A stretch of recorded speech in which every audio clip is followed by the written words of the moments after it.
বাংলাদেশে তো আমি ব্রাজিল আর্জেন্টিনা ফ্যান, কিন্তু আমাদের একটা বিশেষত্ব আছে, স্পেশালিটি আছে একজন ইংল্যান্ড ফ্যানদের, মানে Brazil fan are Brazil fan because their father are Brazil fan.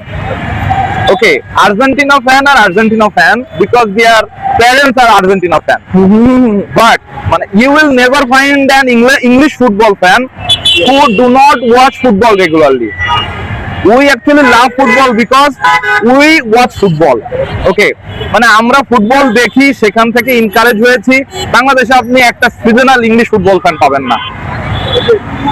আমার কথা বুঝছেন কিনা? মানে এখানে মানে আমরা বলতে পারি যে আমরা কিছুটা মানে ফুটবলের সাথে সারা বছর থাকি। কেউ কারোর বাপদাদার ওই যে উনি বললো যেটা মানে কারোর মানে পৈতৃক সূত্রে কেউ ফুটবল করে না ইংল্যান্ডে, ঠিক আছে? এটা কারো দেখা দেখি না, কারো দেখা দেখি আমরা ফুটবল আমরা দেখি, ফুটবল বুঝি, তারপরে আমাদের একটা ভালো লাগা তৈরি হয়, সেখান থেকে আমরা ইংল্যান্ড ফুটবলকে পছন্দ। এটা একটা বিশেষত্ব যেটা আপনি অন্য কোনো ফ্যানদের বিশেষ করে বাংলাদেশে খুঁজে পাবেন না।